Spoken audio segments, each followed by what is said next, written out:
Je vous le dis, je pense que toute critique de film qui se respecte se doit de commencer par son pitch. Alors salut à tous et bienvenue dans Zoom.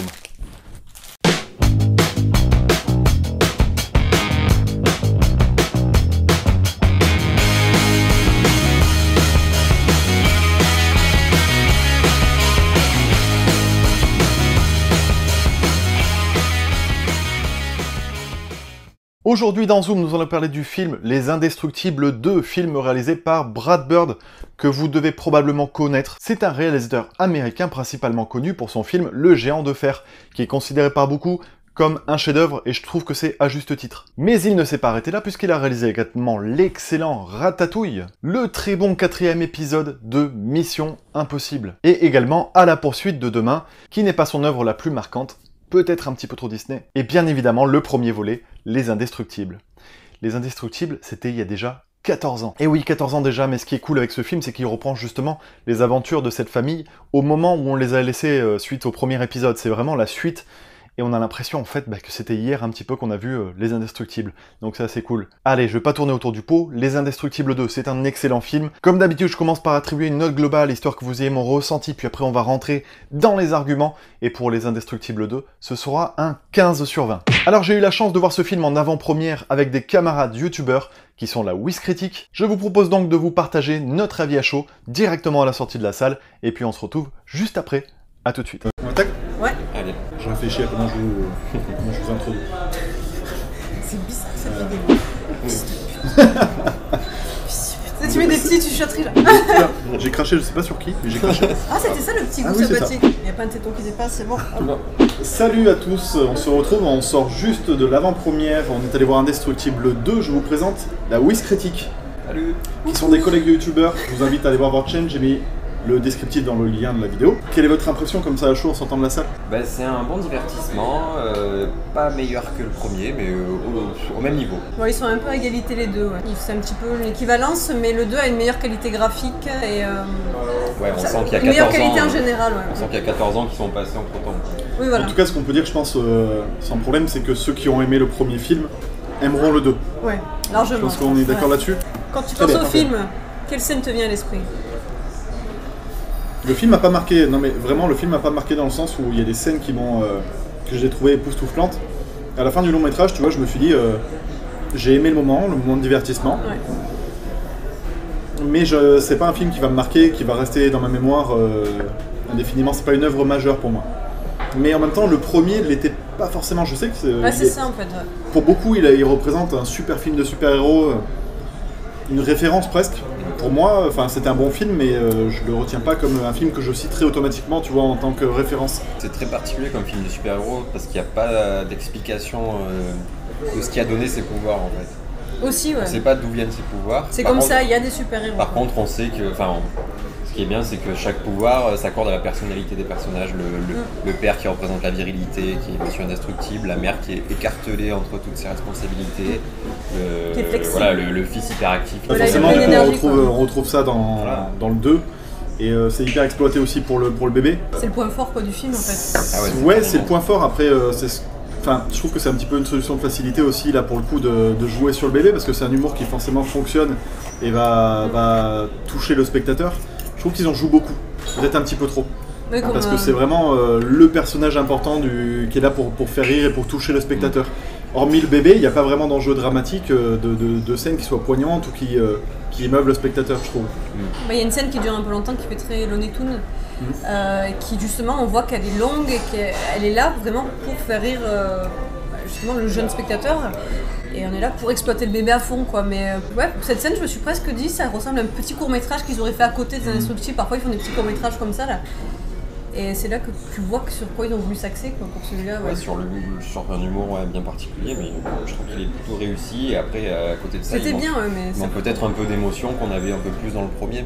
Dans le premier, à un moment, Monsieur Indestructible, il pense qu'il a perdu toute sa famille. Il y a un peu plus d'enjeu. Puis dans le premier, il y avait le côté, c'était une famille un peu désunie à cause de ça, c'est qu'on ne pouvait pas accepter les faiblesses et les qualités de chacun ne pouvaient pas être acceptées dans cette société. Et là, on dirait qu'il rejoue un peu sur ça dans le deuxième, mais comme on l'a vu dans le 1, c'est déjà vu quoi. Oui, ça reste les mêmes thèmes évoqués dans le premier en fait. C'est toujours la famille, le thème récurrent qu'on voit au cinéma actuellement au cinéma. L'union de la famille, ouais, l'union de la famille. Coco, c'est vrai que Coco jouait beaucoup sur ça aussi, les liens de la famille. Tous les films, même Fast and Furious 8, même... non mais vraiment, sans blague. Le film Sans un bruit, qui est très récent. Enfin, tous les films actuellement jouent hyper là-dessus, sur la famille. Il y a aussi quelque chose qui est revenu dans ce film-là que je trouve qui est assez marquant en ce moment, c'est le côté féministe du long-métrage, à savoir que là, ils inversent un petit peu les rôles en fait, entre le stéréotype de ce que doit représenter la femme, c'est-à-dire s'occuper du foyer et des enfants. Et là forcément c'est l'homme qui va s'en occuper et donc qui va être surmené, on peut dire ça comme ça. Et du coup on se rend compte au travers du regard de l'homme que finalement oui c'est difficile et la femme endosse de sacrées responsabilités quand c'est déjà une super héroïne en fait quand elle est dans son domicile quoi, quelque part. Ça fonctionne, mais c'est des thèmes qui sont très récurrents et ça devient peut-être aussi un petit peu lassant pour le spectateur. C'est vrai que ça fait un peu lourd, je trouve quand même, parce que l'homme est très vite en plus, Monsieur Indestructible, il est vite détruit quoi. Mais après, c'est vrai que c'est une charge psychologique aussi qu'il supporte pas. Tu vois qu'au-delà de son corps, en fait, son esprit craque vite au final. Quand ça parle de sa famille, il dort plus, tout ça, tu vois qu'il est vite pris par les choses quoi. Quand ça va pas dans son sens, en fait, il se démolit. Alors, par contre, il y a deux axes narratifs dans le film, c'est-à-dire qu'il y a un axe qui suit justement le foyer, et avec ce papa qui essaie malgré tout de gérer ses enfants, avec le bébé qui est complètement incontrôlable, qui va dévoiler plein de super pouvoirs. Je vais pas trop en dire parce qu'on va pas spoiler dans cette vidéo. Mais donc ça c'est un axe narratif, et puis il y en a un deuxième où il va y avoir une intrigue liée à l'espionnage, où on va suivre plutôt la femme là du coup qui va partir faire 2-3 enquêtes suite à certains éléments. Et personnellement j'ai beaucoup plus apprécié le moment où justement on était dans le foyer et où il se passait une relation on va dire plutôt humaine envers les enfants, plutôt que de suivre justement l'intrigue principale. Qu'est-ce que vous en pensez vous avez vécu ça comment ? Ouais, l'intrigue principale d'espionnage nous amène à de très bonnes scènes d'action bien réalisées, la scène de la moto. Les courses-poursuites, ce réalisateur il est très bon dans ça. Ouais, vraiment pas mal, on sent que chaque plan est calculé, il sait exactement où le spectateur doit poser son regard, à quel moment. Dans Ratatouille déjà, j'avais bien aimé la scène de course-poursuite qu'il y avait dans Paris là. Ah ouais. Ratatouille, ça me fait penser à ça la moto, vraiment avec des trucs qui défient la gravité, tout ça, mais qui restent cohérents quand même, et je trouve ça super bien fait. Je trouve qu'aussi on aime le côté familial, parce que je sais pas, peut-être c'est moi qui me trompe, mais quand on a le côté espionnage, Elastic Girl, tout ça, c'est très sombre, très des couleurs rouges, noires, tout ça, et quand c'est le côté de la famille, c'est très lumineux dans cette vie-là. Donc je trouve que ça attire le regard en plus, c'est comme si, un petit peu quelque part, le réalisateur qui est très basé sur la famille, sur les liens familiaux, il voulait nous dire un peu que ce côté vie de famille, c'est peut-être plus lumineux que cette vie secrète. D'ailleurs, le costume d'Elastic Girl change en fonction de ça, justement. De sa famille aussi, il devient de plus en plus clair, au plus ça se rapproche de sa famille, au plus ça s'en éloigne, au plus c'est gris, donc triste quoi. Ça, au final, moi j'ai un côté, je suis très frustré par rapport au visionnage de ce film et j'ai du mal à en dégager des points positifs et des points négatifs. J'ai l'impression qu'il remplit énormément le cahier des charges de ce qu'il propose et de ce qu'il a proposé dans le premier film, c'est-à-dire de l'humour, de l'action et des thèmes liés à l'espionnage et des thèmes actuels de son temps, c'est-à-dire ce qu'on a évoqué juste avant. Mais j'ai l'impression qu'il n'arrive pas à être autre chose. Je sais pas, il y a le côté film unique, moi qui me manque un petit peu, enfin œuvre majeure. En fait, il est très parfait dans tous les schémas qu'il emploie, voilà, mais il manque un truc qui rendrait un peu imparfait et un peu plus séduisant, quoi. Exactement. J'aurais aimé être surprise, Ouais, pareil. Et c'est un film feel good. Ouais. Enfin, je pense, on le voit, on rigole, c'est un très bon divertissement. Peut-être qu'il veut pas être autre chose que ce qu'il est au final. C'est ça. C'est propos d'être un divertissement et du coup, en tant que tel, en tant que divertissement, c'est vraiment réussi. On peut pas dire le contraire. Oui, il remplit son quota. Il a des décors à la James Bond. D'ailleurs, c'est Ken Adams, c'est ça, Ken Adams et pas Kev Adams. Oui, voilà, Ken Adams et pas Kev Adams, comme j'ai dit la première fois. Le chef décorateur des James Bond, on sent qu'il y a son ombre qui plane sur ce film. C'est un film, c'est très classe, Les Indestructibles, je trouve. C'est dans la musique, dans les décors, les costumes, tout ça, c'est un vintage super classe qui peut être que séduisant quand t'aimes déjà les super-héros. Je trouve une multitude de super-pouvoirs qui sont plutôt variés, qui amènent à des actions assez c'est bien qu'ils aient emmené des nouveaux super-héros aussi. Il y avait un petit côté Kick-Ass 2, je trouve. Je sais pas si vous l'avez ressenti pendant le long métrage, mais un super-héros un peu Puis un peu loufoque. Un peu loufoque. Genre, je sais pas ce qu'il va nous faire, un certain super-héros qui a l'air d'avoir un pouvoir dégueu un peu. J'ai eu peur, j'ai eu très peur, hein, je l'ai dit. Les pouvoirs des nouveaux super-héros, du coup, vous avez trouvé comment la meuf qui... Ah, attention. On peut pas trop en parler. Ah là, tu vas te faire détester. Hein. Le plus principal, je trouve qu'il est très très prévisible, mais encore, est-ce que ça s'inscrit dans un schéma un peu vintage du tin-tin-tin, mais on savait un petit peu depuis le début qui c'était. C'est pas vraiment un twist, ouais. C'est un peu gros, quoi. Voilà, donc tout le monde le savait un peu, mais ça rejoint un petit peu le côté espionnage de l'époque, quoi, où tu savais un peu qui est le méchant, quoi, tu vois, genre c'est... Mais moi, je savais pas exactement qui c'était. J'avais deux, t'avais une petite protagonistes.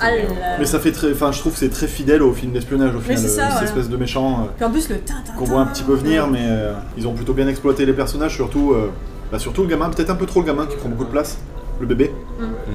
Parce qu'au final, les deux autres enfants, je trouve, sont un petit peu plus délaissés. Dans la... Il y a une petite histoire avec la fille, on va pas expliquer quoi, mais il y a une petite histoire avec la fille. Le gamin, pas franchement. Il n'y a pas vraiment d'évolution du personnage. Non, il est juste foufou tout le temps. Il balance des vannes, et il est là, on est content de le voir, il balance des vannes, mais il est un petit peu sous-exploité à ce niveau-là. Donc c'est pas franchement égal en termes de répartition des personnages. Après, est-ce que le fait de mettre des personnages en arrière, ça les rend pas aussi séduisants? Parce que tu vois, juste quelqu'un qui a une petite intervention, peut-être qu'il est bien dans son rôle, quoi. Tu vois, il serait peut-être pas mieux trop à l'avant. Tu vois, Jack, justement, je trouve qu'il est bien pas trop en avant au final, peut-être.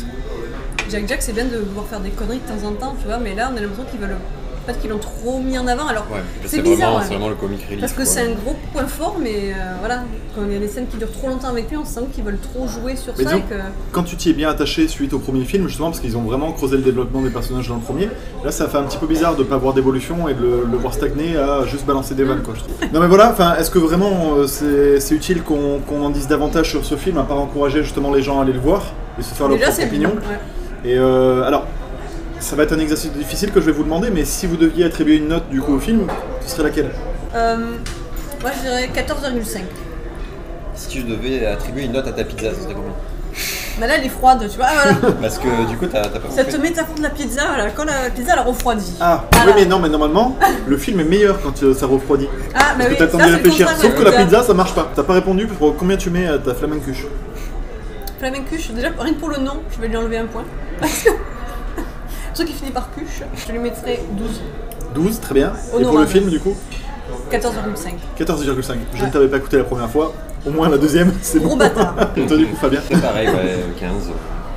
15. Et ben on est raccord tous les trois. Hein. Et bien voilà, c'est terminé, alors j'espère que ça vous aura plu. Surtout, n'hésitez pas à aller faire un saut sur la page de la Wiz Critique s'ils vous ont convaincu dans cette vidéo.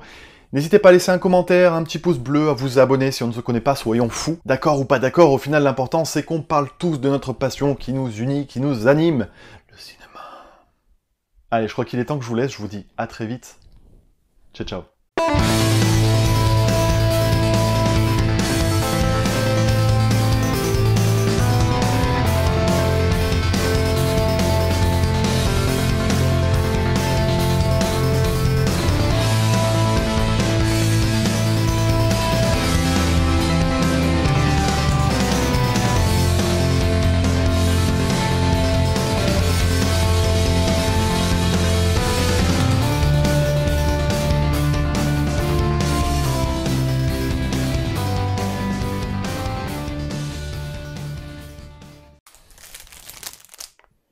Je vous le dis, je pense que toute critique de film qui se respecte se doit de commencer par son pitch.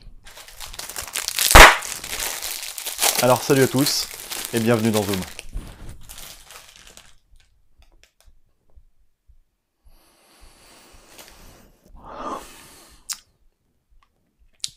C'est vraiment dégueulasse. Je vais quand même être obligé de m'en faire une deuxième, mais ça va me coûter la peau du cul, cette histoire. Alors, salut à tous, et bienvenue dans Zoom. Voilà, comment gâcher deux pitchs de poch.